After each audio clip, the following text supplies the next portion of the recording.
¿Quién le tiene miedo a Bitcoin? El mayor temor viene de los estados y de la banca centralizada.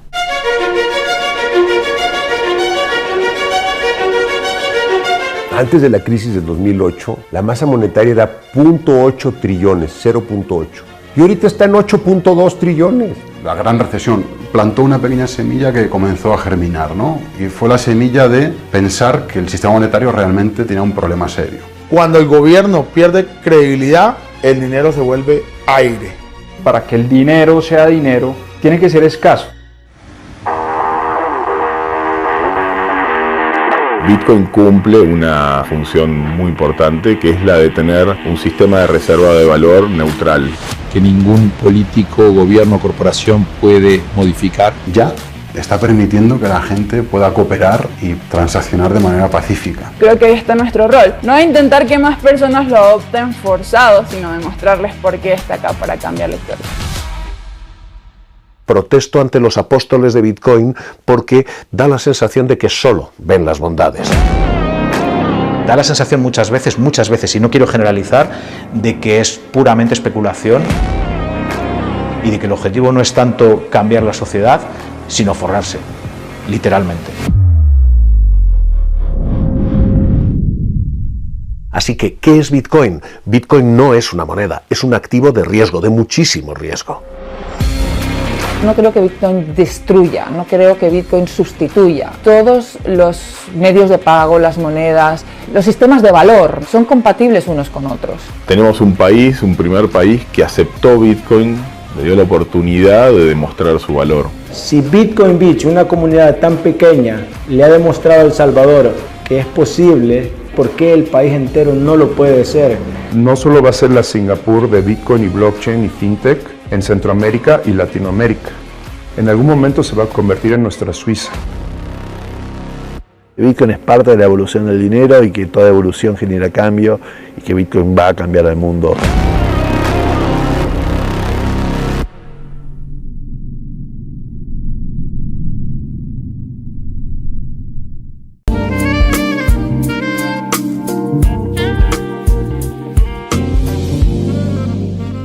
Para el Bitcoiner, de cierta forma, abrir un poco más la mente y darse cuenta de cosas que a veces uno no se da cuenta. Uno cuando tiene una idea en la cabeza, pues uno cree que tiene la verdad, porque si creyera que tiene una mentira, pues dejaría de creer eso y pasa a creer lo que cree que es la verdad. Entonces todos creemos que tenemos la verdad, pero muchas veces esa verdad, a pesar de que puede ser cierta, es limitada. Y aquí, pues, al compartir la experiencia, el conocimiento, las vivencias de decenas de personas, porque en el documental creo que al final entrevistamos como a cerca de 40 personas, creo que al final la película quedó con cerca de 20 entrevistados, pues son personas que tienen distintas perspectivas de Bitcoin, que todas pueden ser válidas, porque es que ninguno está diciendo mentiras, todos están diciendo lo que ellos ven y que nos puede ayudar a tener una mejor visión, una visión más holística de lo que es Bitcoin.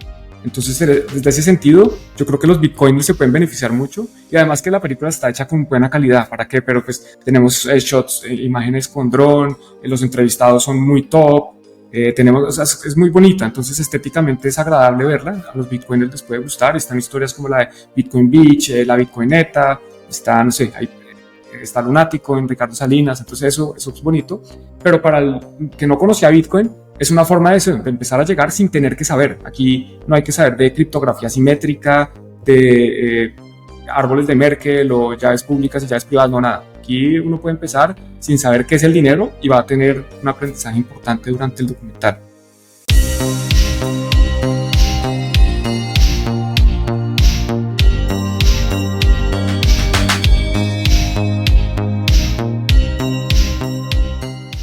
Hola chicos, ¿cómo están? Bienvenidos al intento número 21 de grabar Bitcorner Podcast.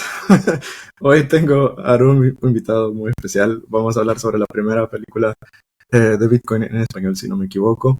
Ya saben que a mí me gustan las películas, y más si estamos involucrados en cosas de Bitcoin. A mí me encanta Bitcoin, por eso me gusta colaborar bastante con The Bitcoin Film Festival. Siempre estoy con ellos.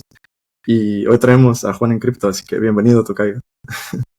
Hola tocayo, bueno, pues muchas gracias por la invitación y yo también muy contento de estar acá, de hablar de Bitcoin, de lo que más nos gusta y del documental Bitcoin en la pantalla grande. Nada, primero quiero preguntarte cómo estás y qué tal la recepción de la película, sin entrar en mucho detalle en la película. Y luego, bueno, vamos a hablar un poco sobre ti y luego vamos a hablar sobre cómo has llegado a Bitcoin, nos cuentas sobre este gran proyecto. Pero primero quiero saber, porque hace poco sé que ha sido la recepción de esta, que lo estrenaste en Madrid, de hecho, y quiero saber cómo fue la experiencia. Perfecto, bueno, pues de nuevo, muchas gracias por la invitación. Por aquí todo bien, afortunadamente. Digamos que en realidad todavía no se ha estrenado. Lo que hicimos fue lo que se conoce, ¿Qué digamos, pasó? el término ¿Qué fue lo que vi? oficial, fue un preestreno, una premiere. Entonces Entonces era, okay. sí, fue un evento privado donde invitamos a amigos, familiares, algunas personas involucradas con Bitcoin desde distintos puntos de vista, los medios, y por eso es que hicimos bastante ruido al respecto, pero lo estrenamos en 2 semanas. Creo que la próxima semana, si están viendo esto, la semana bueno, no sé, el 15. Te va a hacer un lío. Sí, vamos a ver. Sí. Estrenamos del 22 al 24 de julio, del lunes 22 al miércoles 24 vamos a estar en Madrid, en Cines Embajadores, y el 25 vamos a estar en Valencia, en Cines Lis, que es un teatro bastante emblemático, no solo en Valencia, sino en España. Entonces, ahí sí ya va a ser el estreno y allá te voy a poder confirmar cómo ha sido la acogida. Ya estamos prevendiendo entradas, ya se pueden reservar las entradas, entonces también los invito a que las busquen. Yo te puedo pasar los enlaces por si los puedes compartir, pero todavía la recepción no te puedo decir porque no hemos salido, no estamos en vivo. Ok. Entiendo. No te preocupes. Sí, yo voy a intentar, chicos, porque también tengo un lío en el calendario. Si alguna vez han visto La Resistencia, que es un programa, un late night show aquí en España, ellos tienen un problema en su calendario que siempre filman un día, lo sacan otro. Pues me siento así en este momento, pero voy a hacer todo lo posible por sacarlo una semana antes del estreno para que puedan ver este podcast o escucharlo. Y nada, bueno, volviendo al tema, Juan, cuéntanos un poco sobre ti. Siempre me gusta comenzar el podcast, a ver si puedes compartirnos un poco sobre tu pasado, o sea, tu historia, y luego hablamos sobre cómo has llegado a Bitcoin, cómo lo conociste. Perfecto. Bueno, yo soy colombiano, estudié ingeniería industrial. Desde mi punto de vista, pues yo sabía mucho de finanzas porque hice mi carrera, empecé en las finanzas tradicionales, y después incluso yo la primera vez que escuché hablar de Bitcoin, estaba trabajando en banca de inversión. Fue por allá en 2012 o 2013. Y yo, no, eso es una estafa, una moneda de internet. Eso no puede existir, eso tiene que ser ridículo, eso es una pirámide mínimo. Eso tiene que ser algo que no funciona. Y obviamente, Claro. pues un poco arrepentido, pero más adelante dicen que cada uno le toca el precio que le toca, ¿no? El precio que se merece. Pues supongo que yo me merecí un precio mucho más alto porque no lo cogí desde un principio. Y fue después de la carrera y después de mucho tiempo que encontré Bitcoin por casualidad. Primero, después de trabajar como un poco más de 6 años en banca de inversión y en mercados tradicionales, yo me fui a trabajar como voluntario en África, porque yo me di cuenta que eso no era lo que yo quería hacer. Pues yo no estaba motivado, conocía a mucha gente, fue interesante, se puede hacer dinero, pero no me llenaba. Entonces me fui a trabajar en un proyecto de banca móvil, donde prácticamente lo que queríamos hacer era en Tanzania y Kenia hay un proyecto que se llama M-Pesa, que ha sido muy exitoso. Bueno, pues la gente puede empezar a enviarse minutos de teléfono. No tienen que enviarse dinero, sino que los minutos pueden ser, es otra forma, digamos, de medir valor. Y estos minutos, con los minutos uno puede comprar en la gasolina, comprar en el mercado, puede incluso pagar servicios públicos con minutos, con tiempo al aire, con minutos precomprados. Y también puede, digámoslo así, monetizarlos o convertirlos en dinero fiat. Y la idea era tratar de replicar esa experiencia, o más bien aprender de la experiencia de Kenia y Tanzania para ver si podíamos implementar algo similar en Zambia. Entonces ahí es cuando, digamos que de cierta forma empiezo a abrir mi cabeza de que el dinero, las formas de valor, de transferir valor, no son necesariamente las que nos han enseñado desde chiquitos. No tenemos que ir a los bancos, no tiene que ser el dinero físico, el papel, los billetes, las monedas, sino que hay otras formas de transferir y almacenar valor. Y fue mucho después me fui a estudiar a Londres, a hacer mi MBA, y por allá en 2017 un amigo del MBA en una fiesta me dijo, no, mire esto de Bitcoin, cómprese por lo menos uno, que solo va a haber 21 millones. Yo, ¿cómo así que solo va a haber 21 millones? ¿Qué es esto? y en ese momento ya el precio de Bitcoin pues no era tan atractivo como pudo haber sido mucho antes, pero empecé a leer, empecé a escuchar podcasts, a ver videos, a meterme a Twitter, a meterme a cursos en ese momento pues yo no sabía muy bien cuál era la diferencia entre Bitcoin y otras criptomonedas y blockchain, y pues estaba aprendiendo, entonces me metí a hacer un montón de cosas y así empezó mi camino, así fue como empecé a lo que es hoy, digamos que de cierta forma, no culminarlo, porque no espero parar acá, pero sí como llegar a este pico de lanzar este documental que también tomó unos años. Esta es mi historia de Bitcoin. Sí, me estabas contando que ha tomado, o sea, yo sabía que había tomado unos años, pero no sabía cuántos años. Y bueno, antes de empezar a grabar me diste una referencia y sí que han sido varios años. También te quería preguntar si tuviste como un momento ajá o fue un proceso para cuando ya conociste finalmente Bitcoin, mejor dicho, cuando entendiste realmente Bitcoin, y cómo fue tu momento de separarlo de las criptomonedas y de las blockchain, porque yo también, o sea, yo igual empecé con Bitcoin y todo mezclado, y luego obviamente yo también pasé por el proceso de shitcoins y ya hasta un punto que me barrieron por todos lados. Dije, ok, fui como filtrando y luego, igual que tú, leyendo muchos libros, podcasts, fue como entendía, ok, no, esto no hay ni comparación. Sí, yo creo que es un proceso, es imposible que alguien lo coja de entrada, no creo yo, me parecería muy sorpresivo que alguien dijera, no, ya entendí Bitcoin. Eso para mí fue un proceso, digamos que yo incluso considero que hoy todavía no lo entiendo en su totalidad, entonces sigo en el proceso de aprendizaje. Cuando me di cuenta de su potencial, cuando entendí, oiga, esto es una herramienta muy poderosa para la humanidad, fue con el primer libro. El primer libro que compré se llamaba, es curioso porque este libro se llama distinto en Inglaterra que en el resto del mundo. Yo en ese momento vivía en Londres. Entonces el libro en Inglaterra se llama Cryptocurrencies, The Future of Money. No me acuerdo el nombre en los otros países. Pero en este libro hablan de una niña que está en Afganistán. En Afganistán las mujeres no pueden tener propiedad. Entonces esta niña pues no puede tener cuenta bancaria, no puede tener dinero y se da cuenta que ella le gustan los computadores, le gusta empezar a programar y en el mundo hay demanda por sus servicios, por sus habilidades. Y se da cuenta que ella puede ofrecer sus habilidades, ofrecer su trabajo, su programación, echar código para recibir algo a cambio.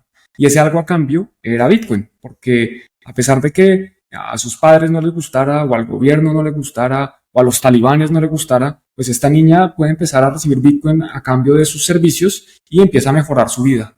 Entonces, ¿cómo encontró en Bitcoin? Pues una herramienta que, digamos que elimina, o más bien ignora todos los bordes, todas las restricciones que puedan implementar las entidades físicas territoriales, y la niña empieza a mejorar su computador, empieza a colaborar en la casa y empieza a tener una vida que sin Bitcoin no habría podido hacerlo, porque ella está completamente excluida de cualquier otra forma de transferencia y almacenamiento de valor antes. Entonces ahí es cuando fue muy rápido cuando me di cuenta del potencial de Bitcoin. Sin embargo, fue un proceso de lectura, de aprendizaje, hasta que me di cuenta que, oiga, aquí lo importante es Bitcoin y no es blockchain. Yo incluso cuando empecé a compartir sobre Bitcoin, mi canal se llamaba en su momento Bitcoin, Blockchain y Cripto en español. Y yo hice videos de cómo vamos a hacer votaciones con la blockchain, o cómo vamos a utilizar blockchain para la cadena de suministro. Y después, con el tiempo, me fui dando cuenta que eso son unas babosadas, que eso no sirve para nada distinto de Bitcoin. Y bueno, de pronto otros casos pero siempre como muy relacionados con esta transferencia y almacenamiento de valor. A mí me interesa, por ejemplo, el tema de DeFi, especialmente con redes como puede ser Rootstock, o todo conectado con Bitcoin. Creo que por ahí puede haber potencial, pero definitivamente lo más disruptivo pues es Bitcoin, el activo y la red. Sí. Y Juan, también te quería preguntar sobre, luego cuando ya en este punto que ya estás o sea, que ya has entendido Bitcoin, ¿comenzaste a trabajar en ello o has tenido como una vida fiat y a la vez trabajando en Bitcoin? ¿O cómo ha sido desde ese momento hasta ahora? Bueno, ha sido también un proceso. Mira, mi historia más o menos empieza así. Yo empiezo a descubrir Bitcoin hacia mediados del 2017. Yo me demoré mucho desde que empecé a estudiarlo hasta que decidí, bueno, voy a comprar algo. Tampoco es que tuviera mucho dinero en ese momento. Estaba emprendiendo. Entonces, como buen emprendedor, pues mis recursos estaban enfocados en la empresa y no tenía un salario decente, ni mucho menos. Entonces, tampoco es que tuviera excedentes de recursos. Pero bueno, empecé a experimentar un tiempo después. Por ahí a principios del 2018, me dedico 100% a Bitcoin, sin saber qué era. Yo creo que en ese momento decía, bueno, 100% a blockchain, sin saber cómo iba a monetizarlo, cómo iba a vivir de esto. Entonces yo tenía un canal de YouTube donde empezaba a contarle a la gente, yo quería que la gente que habla español principalmente, pues tuviera acceso a la misma información que tenemos los que de pronto tenemos un mejor nivel de inglés, que podemos entender cosas en inglés. Y en ese momento tampoco había tantos recursos. Hoy en día pues hay podcasts como el tuyo, hay muchos más recursos, hay más libros, hay más canales, en Twitter hay mucha más información. En ese momento no había tanto. Entonces yo quería conocer ese punto de compartir información. En ese mismo año empiezo a trabajar con una empresa en Gibraltar, que en Gibraltar fue uno de los primeros países en regular todo el tema de cripto. En ese momento estaban de moda las ICOs, las famosas emisiones de tokens. Entonces yo empecé a trabajar con una empresa que digamos que estaban autorizados por el regulador de Gibraltar para asesorar proyectos para que pudieran recaudar recursos a través de la emisión de tokens.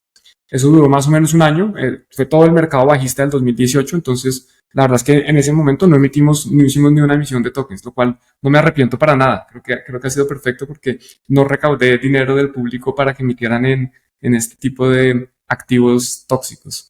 Después de eso, trabajé con una organización que se llamaba Government Blockchain Association, principalmente dando clases, enseñando sobre Bitcoin a instituciones, a gobiernos, a personas, a todo tipo de temas. Y eso me llevó también al mundo académico. Yo he trabajado con varias universidades, principalmente en España, con Barcelona School for Management, que es de Pompeu Fabra, con Barcelona Technology School, algunas universidades en Madrid también. En Colombia tenemos un curso muy exitoso donde se han registrado más de 30.000 alumnos con la Universidad Javeriana y edX. Es completamente gratis, está disponible si lo quieren buscar. Es Fundamentos de la Tecnología Blockchain y es un caballo de Troya, que al final es Bitcoin, pero el curso se llama Fundamentos de la Tecnología Blockchain.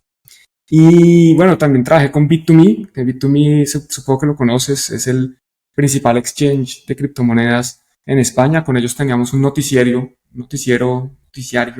diario, todos los días hablábamos 5 minutos de lo que estaba pasando, las principales noticias de la industria todavía cripto. En ese momento yo era un poquito más maxi, yo era más bitcoiner excluyendo otras, pero pues mi trabajo me forzaba, me tocaba compartir información de este tema. Buenísimo, una buena historia. Sí, porque si se ven como me siento bastante identificado porque es como vas siguiendo las capas hasta llegar a este punto, ¿no? Y al final yo creo que el conocimiento siempre continúa, ¿sabes? En el sentido de que nunca sabemos mucho más de lo que sabíamos antes, pero aún sabemos muy poco.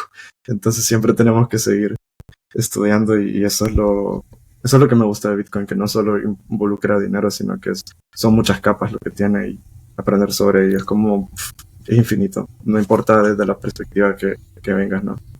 Y 100%. También te quería preguntar sobre, ya que eres de Colombia, siempre me gusta preguntar a las personas que vienen de diferentes países cómo está el tema de regulaciones y no solo eso, sino que también cómo está, bueno, básicamente que si nos puedes compartir un poco sobre el contexto económico, un poco así a grandes rasgos sobre tu país y cómo está el tema de adopción. Y bueno, luego tengo otra pregunta. Bueno, pues mira, Colombia curiosamente empezó el primer proyecto de ley que pretendía regular las criptomonedas, tenía incluido una estafa promocionada dentro del proyecto de ley. Incluso me recuerdo haber hecho un video en el que denunciaba pues abiertamente este proyecto de ley porque era una vagabundería, eso era terrible, ni siquiera una vagabundería, porque esto es ya de mala fe, era una estafa literalmente en el proyecto de ley. Después han venido un par más y hay uno que va relativamente adelantado a pesar de que el congresista que lo estaba impulsando no quedó elegido en las últimas elecciones. Entonces, otras personas tomaron la bandera y principalmente lo que pretenden es regular a los prestadores de servicio de criptoactivos, a los exchanges, digamos así, los intermediarios, las personas que permiten la compra, venta o que custodian, almacenan criptomonedas a nombres de terceros. Pero todavía no hay una regulación clara. En Colombia no es ilegal, las criptomonedas no son ilegales y hoy en día pues lo que uno puede hacer es aplicar, digamos, en temas de impuestos, lo mismo que con otro tipo de activos. Entonces eso es como el panorama general, no hay como muchas leyes, hay algunos pronunciamientos de distintas entidades como la DIAN, que es la agencia tributaria, Está el Banco de la República, también ha dicho que las criptomonedas pues no son una moneda como tal. Y hay algunas entidades que se han pronunciado, la Superintendencia Financiera, esto, pero son pronunciamientos que no son, digámoslo así, binding, que no son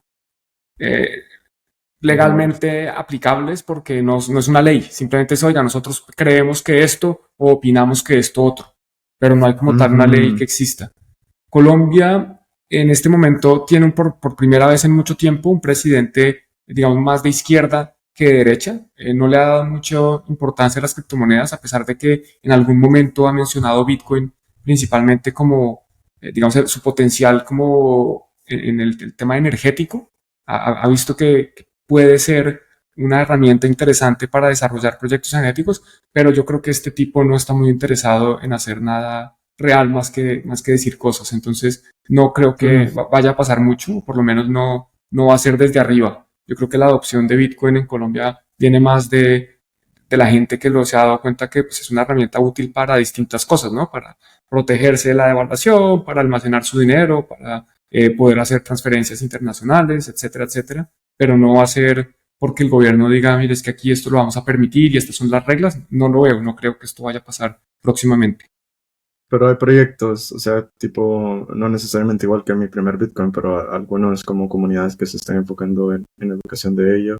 Pregunto porque, por ejemplo, sé que en Argentina utilizan Bitcoin, pero también utilizan stablecoins. Bueno, ahora ya no sé cómo va a ser con esto de Milei, pero me acuerdo porque tengo amigos en Argentina que a veces, bueno, no a veces, siempre, todos los días tenían que estar cambiando a stablecoins o usar exchanges, pero no para comprar criptomonedas, sino que en realidad para comprar dólares. Era su forma como de escapar de la hiperinflación, ¿no? Entonces, a ver si nos puedes poner como un poco de contexto de Colombia en este aspecto. Sí, mira, Colombia, afortunadamente los problemas de Colombia... más estables. Sí, exacto. Desde el punto de vista económico y monetario, nuestro Banco de la República es un poco más, digamos, el Banco Central es más responsable, entonces no hemos tenido problemas de altas inflaciones como si ha tenido Argentina. Recientemente, pues con la llegada del COVID, tuvimos inflaciones de doble dígito, pero creo que nunca llegaron a superar el 20%, que igual es una locura. O sea, una inflación del 10% a mí me parece algo que no debería pasar en el mundo. Pero bueno, entonces ese problema de tratar de escondernos en el dólar, pues sí es mejor tener dólares que pesos colombianos, pero no es en el caso de Argentina, que es que hay que deshacerse de los pesos. Yo recuerdo algún par de anécdotas en Argentina. Bueno, primero lo que tú dices, que los arbolitos, cuando uno va por distintas calles, hay gente ofreciendo la compra o venta de USDT. No se oye mucho de Bitcoin, o por lo menos no mientras yo estuve allá. Y la otra anécdota es, después de un tiempo importante, digamos de la primera semana que estuve grabando, por fin tuve pesos argentinos en mis manos. Yo siempre estuve como con Bitcoin principalmente, moviéndome ahí, cambiándole a las personas, tratando de negociar cómo podía hacer los pagos. Y cuando por fin tuve pesos, un amigo me dijo, oiga, bueno, pues ya sabe qué hacer. Tiene que ir a gastárselos ya porque mañana valen menos. Entonces, sí, ese problema nosotros en Colombia no lo tenemos. Entonces, yo creo que principalmente el interés por Bitcoin se ha dado más desde el punto de vista de inversión, de especulación, oiga, voy a comprar un activo que pues, va a potencialmente subir de precio, mientras que mi moneda local pues, va a perder de valor, pero no tanto por una necesidad. Y también, por lo que me he dado cuenta recientemente, porque yo estoy asesorando una empresa que está en Colombia, el tema de USDT en Tron, de Tether en Tron. Es increíble cómo en Latinoamérica eso sí ha tenido un impacto importante, que aquí en Europa por lo menos yo no lo veo tanto, que aquí nadie va a invertir en Tether o tener Tethers para preservar valor. ¿Para qué van a tener eso? Pero en Colombia sí, como en Argentina y otros países, tiene más auge. Ya, entiendo. Y bueno, ya que has tocado un poco el tema de que estaba filmando, a ver si ya entramos de lleno y nos vas contando un poco sobre la película. Primero te quiero preguntar cuéntanos cómo te surgió la idea de hacer este proyecto. ¿Por qué un filme y no, por ejemplo, qué sé yo? Bueno, un filme es mucho más amplio que un artículo, pero ¿por qué específicamente un filme? Y si nos puedes contar cómo surgió y de qué va. Sí, claro que sí. Mira, yo pues venía creando contenido sobre Bitcoin desde finales del 2017 Recuerdo que mi segundo video fue cuando fue el día que Bitcoin llegó a 20.000 o a 19.900. Entonces más o menos por noviembre del 2017 fue que yo empecé y tenía videos de YouTube, pero yo quería llevarlo, digamos, al siguiente nivel. Yo decía, bueno, pues aquí esto está muy bien, esto sirve para enseñarle a la gente que activamente está buscando por Bitcoin en YouTube, pero yo quería de cierta forma tratar de llevar ese mensaje a más personas, a las masas, digámoslo así, a personas que no necesariamente estuvieran activamente buscando sobre Bitcoin, y se me ocurrió que una película podía ser la herramienta adecuada. Yo no tenía mucha experiencia en el mundo audiovisual. Yo pensé que hacer el documental iba a ser literalmente irme con el teléfono, un selfie stick y con un par de audífonos y entrevistando gente y preguntando qué iba a hacer, y es una cosa completamente distinta. Tuve la fortuna de encontrarme, bueno, primero con un compañero que yo había hecho unos cursos de Bitcoin y él había tomado los cursos, había sido estudiante de los cursos y dijo, yo les puedo ayudar con la edición. Yo vengo trabajando en televisión por 14 años en ese momento, les puedo ayudar a que queden más bonitos. Entonces inicialmente lo contacté a él, dije, bueno, este sabe de editar, este sabe algo de películas que yo no sé. Y me dijo, bueno, sí, pero necesitamos a alguien que sepa de documentales. Y curiosamente, creo que el diciembre anterior había conocido una persona que llevaba 8 años trabajando en documentales. Entonces le dije, y como dicen en España, la engañé, la metí al proyecto y empezamos a trabajar en, bueno, ¿cómo lo vamos a hacer? ¿Dónde vamos a sacar el dinero? ¿Quiénes van a hacer los cámaras? Eso es un proceso bastante complicado porque hay muchas más personas involucradas de lo que uno cree. Esto fue un trabajo de equipo. Yo diría que en total trabajamos por ahí 20 personas en poder sacarlo, cuando el equipo original pues eran de 3 y yo pensaba que íbamos a hacer también 3 personas podíamos sacarlo. No, eso se requiere mucho trabajo y todavía hay personas trabajando en esto. Entonces, así empiezan, con la idea de tratar de llevar este mensaje de Bitcoin, esta idea, esta invención de Satoshi Nakamoto a más personas y tratar de plantar como esa pequeña semilla de, oiga, nosotros no podemos darle toda la información. Usted, después de ver este documental, no va a ser un experto en Bitcoin, ni mucho menos, pero sí esperamos que quede con más ganas de seguir aprendiendo y de ya tomar su propio camino para decidir si le interesa o no ser parte de esta revolución. Porque una cosa curiosa es que no está, o sea, no está hecha para bitcoiners, ¿no? O sea, el enfoque de hecho es para no bitcoiners, para personas que nunca han escuchado Bitcoin. Entiendo, ¿sí? Digo, ¿no? Sí, pues a ver, digamos que hay 2 objetivos. Para el bitcoiner, de cierta forma, abrir un poco más la mente y darse cuenta de cosas que a veces uno no se da cuenta. Uno, cuando tiene una idea en la cabeza, pues uno obviamente, uno cree que tiene la verdad, porque si creyera que tiene una mentira, pues dejaría de creer eso y pasa a creer lo que cree que es la verdad. Entonces todos creemos que tenemos la verdad, pero muchas veces esa verdad, a pesar de que puede ser cierta, es limitada. Y aquí, pues al compartir la experiencia, el conocimiento, las vivencias de decenas de personas, porque en el documental creo que al final entrevistamos como a cerca de 40 personas, creo que al final la película quedó con cerca de 20 entrevistados, pues son personas que tienen distintas perspectivas de Bitcoin, que todas pueden ser válidas, porque es que ninguno está diciendo mentiras, todos están diciendo lo que ellos ven y que nos puede ayudar a tener una mejor visión, una visión más holística de lo que es Bitcoin. Entonces, desde ese sentido, yo creo que los bitcoiners se pueden beneficiar mucho y además que la película está hecha con buena calidad. ¿Para qué? Pero pues tenemos shots, imágenes con dron, los entrevistados son muy top, o sea, es muy bonita, entonces estéticamente es agradable verla. A los bitcoiners les puede gustar. Están historias como la de Bitcoin Beach, la Bitcoineta, está, no sé, está Lunático en Ricardo Salinas, entonces eso es bonito. Pero para el que no conocía Bitcoin, es una forma de empezar a llegar sin tener que saber. Aquí no hay que saber de criptografía simétrica, de árboles de Merkle o llaves públicas y llaves privadas, no, nada. Aquí uno puede empezar sin saber qué es el dinero y va a tener un aprendizaje importante durante el documental. Ya, buenísimo, sí, sí. Y, como sea, primero, qué buen desafío en hacerlo en español y te felicito porque lo has hecho en español, porque es que no hay eso. De hecho, eso es uno de los motivos por los cuales existe este podcast y más en mi país. Porque, bueno, ya lo he dicho muchas veces, pero este es como un complemento a todo lo que están haciendo las instituciones de educación, como Not Nation, Turbos Dev, Mi Primer Bitcoin, todos ellos, ¿no? Porque ellos están diariamente dando cursos, ya sea técnicos o en las escuelas, o súper introductorios.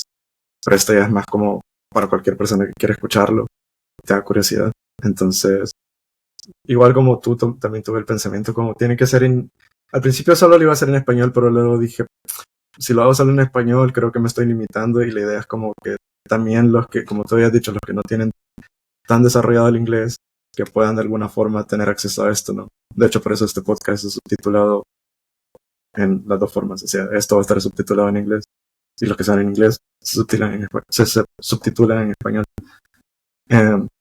Así que buenísimo que lo hayas hecho en español. Y relacionado a eso, ¿dónde, o sea, si nos puedes compartir dónde has filmado? O sea, ¿en qué países? Y también te quiero preguntar si tienes como alguna anécdota, quizás que no salga en el filme, pero que tú hayas vivido, que te haya resonado bastante durante filmando el documental. Quizás no tenga que ver tan relacionado con Bitcoin, o puede ser que sí, pero que te haya impactado. Bueno, perfecto. Pues te voy a contar anécdotas que no tienen nada que ver con Bitcoin, pero que son parte del proceso de filmar, un poco más curiosidades para que las disfruten. Entonces, bueno, empezamos grabando en El Salvador, en el marco de la BitConf. En realidad, la primera grabación fue en México, porque hicimos escala en México para pasar a El Salvador y dijimos, bueno, aprovechemos y empezamos a tomar algunos recursos aquí en México. Entonces, primero en México, después El Salvador, después volvimos a México, después meses más tarde estuvimos en Argentina, estuvimos en Colombia y estuvimos en España también en distintas ciudades, en Barcelona, en Valencia, y estuvimos, bueno, en Reus y en Madrid. Entonces, esos son como los países, son 4 países si no estoy mal, varias ciudades. En El Salvador estuvimos tanto en San Salvador como en El Zonte, que supongo que conoces bien por ser tu país. El Zonte hoy más conocido como Bitcoin Beach. Por ejemplo, en El Zonte, una anécdota es que, pues, al ser un documental de presupuesto bajo, yo era el director, pero también el que cargaba las cámaras, el que llevaba las botellas de agua, el que hacía todo. Y en un momento nos tocó, se subió un poco un río y nos tocó pasar, yo llevando todos los equipos, el de la cámara llevando la cámara y yo pues las luces, los trípodes, todo pasando un río cargando los equipos. En El Salvador también, en Bitcoin Beach, me le metí a un hotel a Gabriel Kurman para entrevistarlo, porque yo creo que se había ido de fiesta y estaba en otro plan, y yo tenía que grabarlo, porque teníamos que montarnos a la Bitcoineta y teníamos que grabar la entrega de la Bitcoineta a Hope House. Entonces me le metí al hotel casi que a escondidas y ahí lo cogí y estaba tomándose una cerveza y bueno, pues ahí lo grabamos. Y otra anécdota que no fue tan agradable, fue bastante sufrida. Cuando estábamos grabando a Ricardo Salinas, el micrófono hacía una interferencia, tenía una interferencia y no podíamos arreglarlo y teníamos todo listo para que el señor llegara, lo conectábamos, le grabábamos y se iba. Es un señor pues obviamente súper ocupado, nos dio media hora o 45 minutos de su agenda y el micrófono nada que funcionaba. Y apenas llegó, ¡pum!, se arregló. Entonces yo creo que tenían algún sistema para dañarlo, pues para interferir todas las comunicaciones, obviamente por seguridad, y ya cuando se sentó, pues lo desactivaron por ese momento, creo yo, o de pronto fue de pura suerte que se arregló en ese momento. Pero eso no fue nada agradable porque sufriendo nosotros no, pero esta entrevista, este señor nunca nos va a dar otra media hora, tiene que salir ya y tiene que salir perfecto.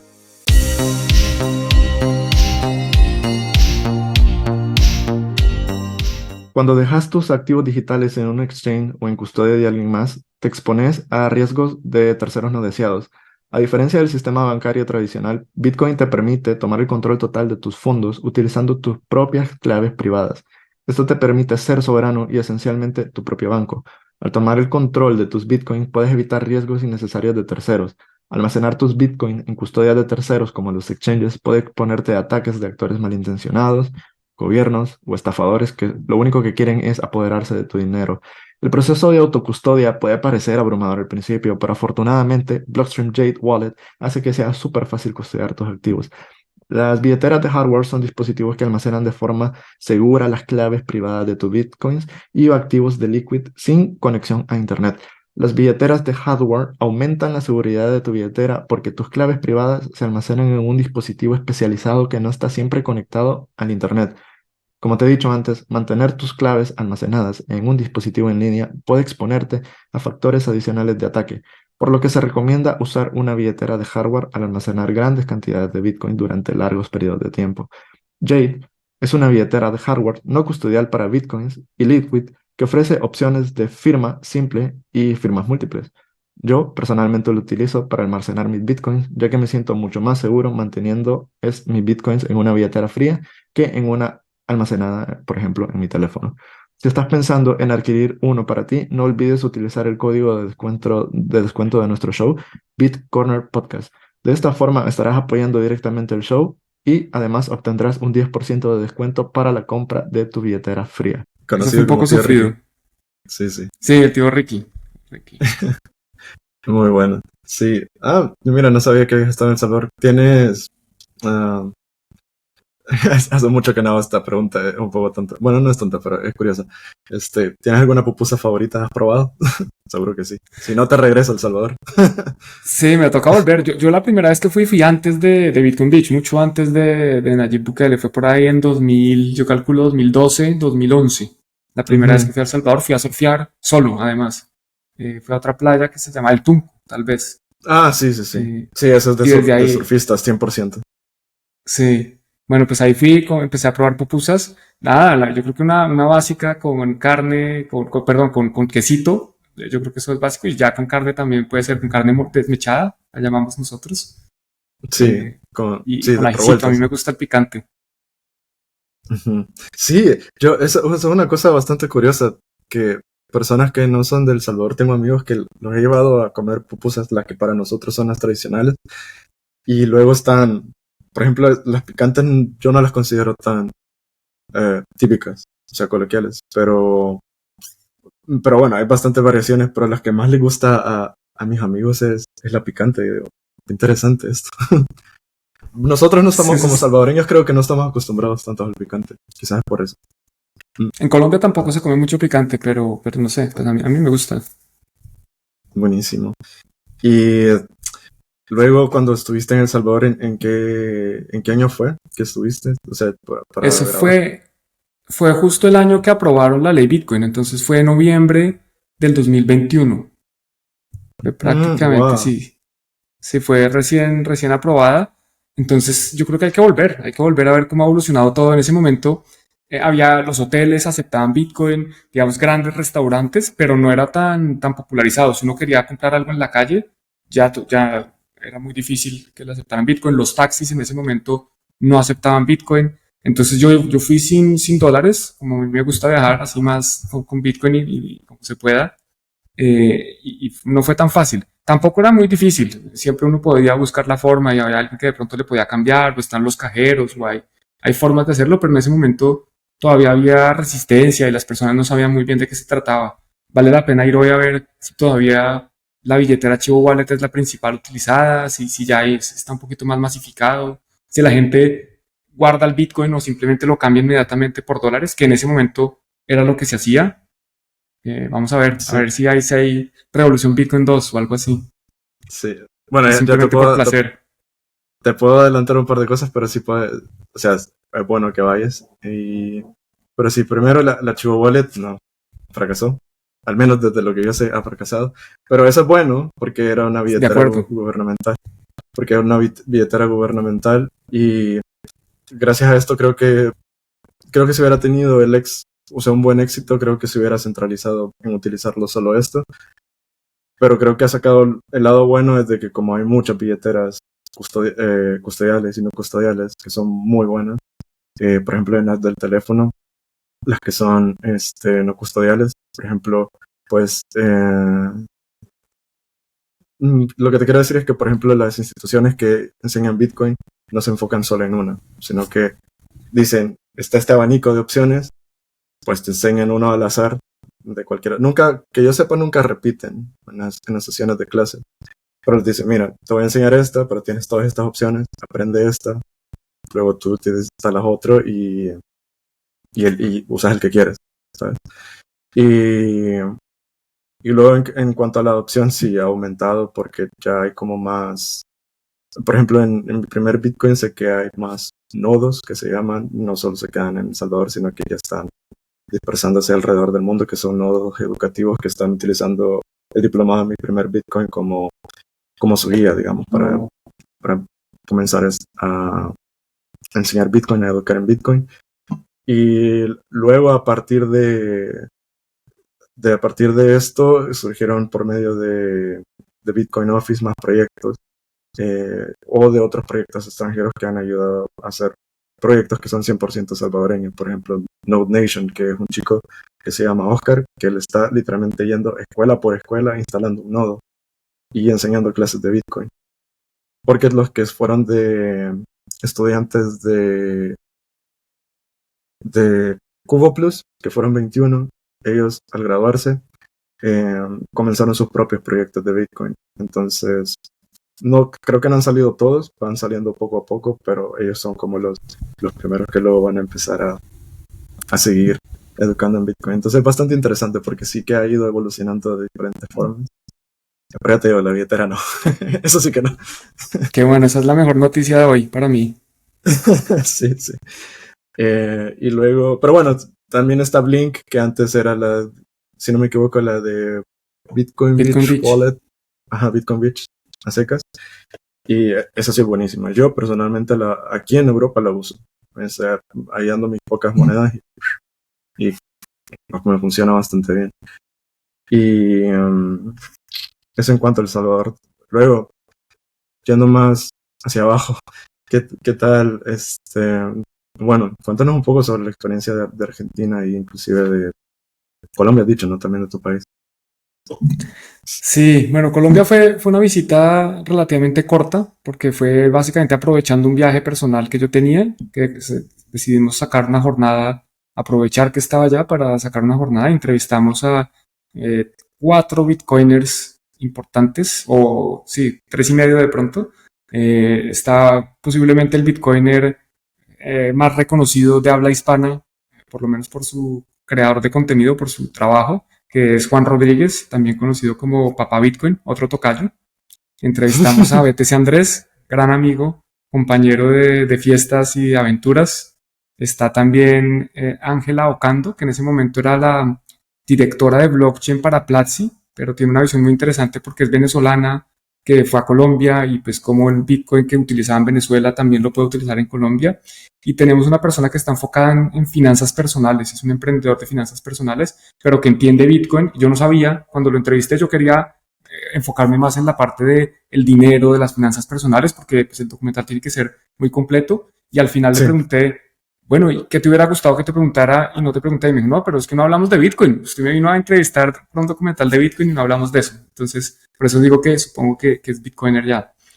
Ahí no, distinto de compartir con estas personas, no hay como experiencias tan interesantes como las de Argentina, porque en Argentina sí fui casi 2 semanas. Estuvimos con la Bitcoineta visitando distintas ciudades. ¿Qué me impactó de Argentina? Que es que allá entender Bitcoin para los argentinos es más fácil, porque las situaciones que han sufrido, por las que han atravesado en sus vidas, pues hacen que las características, las propiedades de Bitcoin sean muy apreciadas. En Argentina han sufrido el corralito, han sufrido fuertes devaluaciones, inflaciones de triple dígito, confiscaciones de su dinero, limitaciones para enviar, recibir dinero, para comprar dinero de otros países o monedas de otros países. Por ejemplo, hasta hace muy poco, antes de la llegada de Milei, solo podían comprar $200 al mes. Entonces, como tú dices, una persona que quería esconderse o protegerse de la devaluación del peso, de la pérdida de valor por la inflación, no podía hacerlo con grandes cantidades de dinero. Por eso acudían a otros medios como las stablecoins. Entonces, ver cómo para el argentino el tema de entender Bitcoin es más fácil, para mí fue muy interesante porque es algo con lo que yo no nací. Yo cuando nací, yo siempre supe que la inflación era mala. Desde muy temprano entendí cómo así que la inflación, porque nuestro dinero pierde valor y las tasas de interés, pero no era un problema que me mortificara o que no me permitiera ahorrar o invertir, que en Argentina sí lo es. Entonces yo creo que eso es lo más impactante de Argentina, y también la comunidad. Allá hay muchos bitcoiners, está Espacio Bitcoin, hacen muchos eventos, son siempre muy amables, con ganas de colaborar. Eso a mí me gustó mucho de Argentina. Que en Colombia de pronto también por la época en que yo me tuve que ir, pues no alcancé a verlo. No sé hoy cómo esté, me gustaría que haya evolucionado. Tú me preguntabas antes si había comunidades así como Bitcoin Beach o Bitcoin Lake. No hay nada que yo conozca así, como mi primer Bitcoin o este tipo de cosas. Yo no sé qué haya. Sé que hay personas de pronto trabajando por su lado, como lo haces tú o como lo hago yo para tratar de empujar el mensaje de Bitcoin, pero no creo que haya como una organización fuerte, un trabajo en equipo para tratar de llegar a más personas, a los niños, a las personas que más lo necesitan. Entonces en Argentina sí hay un poquito más de eso. Sí, no, estaba recordando, ahora que estabas tocando el tema de Argentina, que Peter McCormack, que si eres Bitcoiner seguro lo conocerás, él sacó también un documental, pero lo hizo específico en Argentina. Me acuerdo que era un documental de Bitcoin, pero lo más curioso es que apenas habló de Bitcoin, sino que el tema que trató realmente fue demostrar la inflación, la hiperinflación y cómo se vivía en Argentina y cómo trataban de conseguir los dólares. De hecho, creo que hasta él mismo tuvo que, para conseguir dólares, o sea, no lo pudo hacer a través de Bitcoin y él solo tiene Bitcoin y tuvo que comprar una shitcoin y luego vi que estaba intentando hacer una transacción y decía, wow, me siento súper inseguro porque en Bitcoin sé lo que hago, con el shitcoin no sé lo que estoy haciendo. Y lo más curioso, creo que al final de los documentales es como tú dices, no necesariamente ir hablando específicamente de Bitcoin, sino que como mostrar otro tema que al final te conecte con Bitcoin, ¿no? Y es como, creo que así es como puedes llegar a más personas y conectar realmente con el problema, porque al final no es, oye, yo quiero que inviertas en Bitcoin, no. Ni siquiera hablamos de inversión y dos, lo importante es que sepas que hay una alternativa para, bueno, dependiendo de la necesidad que tengas, ¿no? En el caso de El Salvador, pues con el Sonte, que fue una comunidad bastante pobre que por medio de Bitcoin lograron realizar su propia economía circular y a medida de eso fue que progresaron y lograron construir, ¿no? Esto fue como el ojo que echó Bukele, dijo, ok, aquí hay potencial, pues esto podemos masificarlo. Entonces, otra cosa que te quiero preguntar es, a medida que has ido grabando personas que entrevistaste, quizás, no sé si solo entrevistaste específicamente a Bitcoiners o tuviste oportunidad de hablar con la gente en general, que no necesariamente sea Bitcoiner, pero ¿cuál crees que ha sido como no sé, como el mayor malentendido quizás que se tiene sobre Bitcoin? Antes, quizás yo lo escuchaba más que era lo del el tema de que Bitcoin era malo para el medio ambiente, no sé si sigue siendo eso, pero esto creo que es más en Estados Unidos que en Europa, no sé tanto el lado de Latinoamérica y Sudamérica. ¿Y cuál es la parte, y también la contraparte, cuál es como la parte buena que más se ha repetido de Bitcoin que tú has escuchado? Bueno, perfecto. Es muy, muy buena pregunta. Mira, también entrevistamos incluso detractores de Bitcoin, personas que creen que Bitcoin tiene muchos defectos. Yo no quiero decir que piensen que es una estafa o que no sirve para nada, porque sería poner palabras que no dijeron, pero sí que tienen fuertes críticas hacia Bitcoin y que son valiosas y están documentadas y las compartimos porque el documental no es para adoctrinar a la gente o decirles, mire, es que esto es Bitcoin y punto y esto es lo que yo digo, sino pues para eso trajimos varias voces. Y entre esas voces hay personas que son contradictorias o que están opuestas a lo que hoy conocemos como Bitcoin. Incluso, por ejemplo, volviendo a lo que mencionabas, tenemos una persona que es detractora, opositora fuerte de Nayib Bukele y nos explica un poco cómo él, de cierta forma, está en contra más que de Bitcoin o de la implementación, la adopción de Bitcoin, está en contra de la ley Bitcoin y cómo pues esta ley podía ser perjudicial para su país. El controversial artículo 7, donde básicamente se dice que las personas están obligadas a aceptar Bitcoin, no necesariamente a recibirlo, si uno lo entiende ya después en detalle, pero pues el artículo dice, oiga, están obligadas a recibirlo, a menos que no tengan la capacidad técnica o lo que sea. Hay como el artículo 12, ya obviamente esto fue hace unos años, entonces no recuerdo de memoria, hay como un pequeño paréntesis ahí que permite que la gente no lo acepte. Pero entonces esas voces también están documentadas, son muy valiosas e interesantes. Creo que la principal crítica, más que hacia Bitcoin, es como hacia la promoción que se hace sobre Bitcoin, a los famosos criptobros, a las personas promoviendo esto como un esquema de hacerte millonario muy rápidamente, que no hay riesgo, que simplemente es comprar, invertir, apalancarse, meter la casa y después perderlo todo, porque esa es la verdad.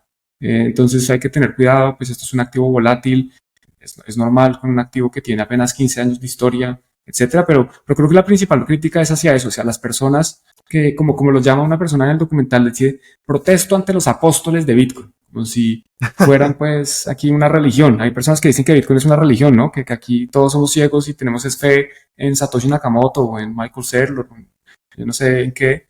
Creo que esa es como la principal crítica, que la forma de promocionar o de hablar sobre Bitcoin. Y bueno, y también la parte buena, ¿cuál es la parte buena que has escuchado que más se repite de Bitcoin? Al menos entre Bueno, los la parte bitcoiners. más, sí, a mí me pareció curioso que muchos hablaban de la revolución, porque nosotros decidimos el título del documental desde mucho antes de empezar a grabar. Ya se llamaba Revolución Bitcoin, incluso se llamaba Revolución con B, y no, las redes sociales. Y muchas personas hablaban de Bitcoin como una revolución, pero no la revolución en el sentido de aquí estamos, vamos a pelear contra alguien, sino más en que estamos cambiando el mundo, estamos cambiando la forma como se mueve el mundo, cómo funcionan las cosas. Entonces eso pues me pareció interesante. También muchos hablan de Bitcoin como una herramienta de libertad, de empoderamiento personal, de otorgamiento de soberanía al individuo. Entonces como que Bitcoin es eso, es una herramienta, es una de las cosas que es muchas cosas, pero es una herramienta que los seres humanos podemos utilizar y que también nadie está obligado a hacerlo. Entonces en ese sentido es muy libre porque si usted quiere venir acá y quiere participar de esta revolución, como creo que lo mencioné previamente en el podcast, bienvenido. Pero si no quiere, nadie lo va a obligar. Usted utilice lo que mejor le convenga. Y si quiere utilizar una shitcoin, problema suyo. Si sale quemado, después no venga aquí a llorar. Pero yo creo que eso, que Bitcoin es, de cierta forma, es esa revolución o que representa este cambio de paradigma que estamos viviendo y que es libre, que es para todos los que quieran, pero no están obligados a participar. Juan, ya casi llevamos una hora, así que voy a empezar a cerrar el podcast. Quizás te haga 2 preguntas más. Pero otra de las preguntas que quería hacerte era como que si abordaste temas técnicos de Bitcoin en algún momento y si los abordaste, ¿cómo lo hiciste para que se entienda hacia el público en general? Sí, mira, abordamos temas técnicos, pero muy por encima, y la forma en como lo hicimos fue con gráficas. Fueron explicaciones, Okay. tratamos de que fueran muy claras. Entonces Lunático en algún momento explica de pronto temas de billeteras, del llavero, cómo guarda realmente es unas llaves privadas y no guarda unos Bitcoin. Un poco cómo funciona la blockchain. Entonces hay unas imágenes, unas animaciones donde muestran los bloques, el tema de minería. Hay cositas, hay explicaciones técnicas, pero no son muchas. Y lo hicimos de una forma, digamos, gráfica para que fuera ameno y fácil de entender. A mí siempre me ha gustado entender las cosas viéndolas. Me parece que es más fácil. Por eso de pronto un formato de podcast es más difícil uno aprender de Bitcoin solo escuchando que cuando ya se puede empezar a ver.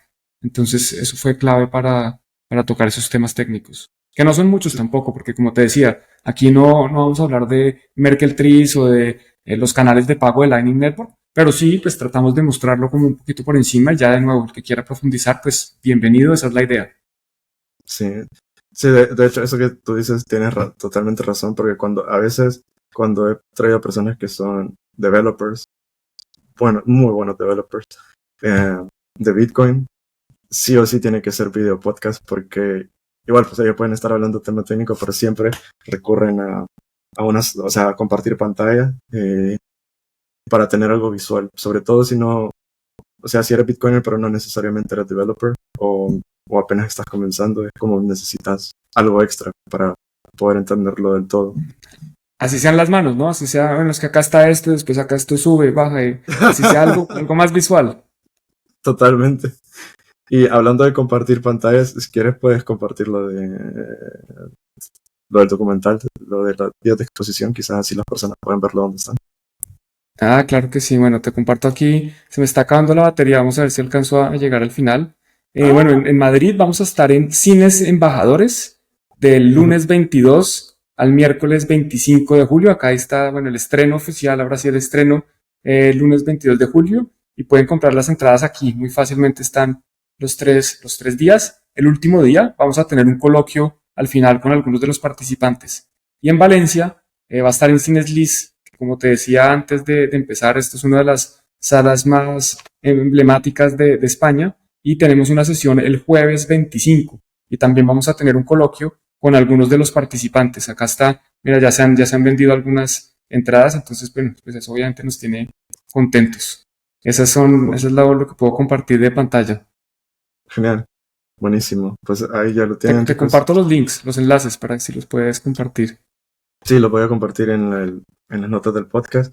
Y la última pregunta, antes que se te vaya la batería, ¿dónde las personas pueden encontrarte y si tienes algún proyecto futuro que puedas compartir? Y si no, pues lo descubriremos próximamente.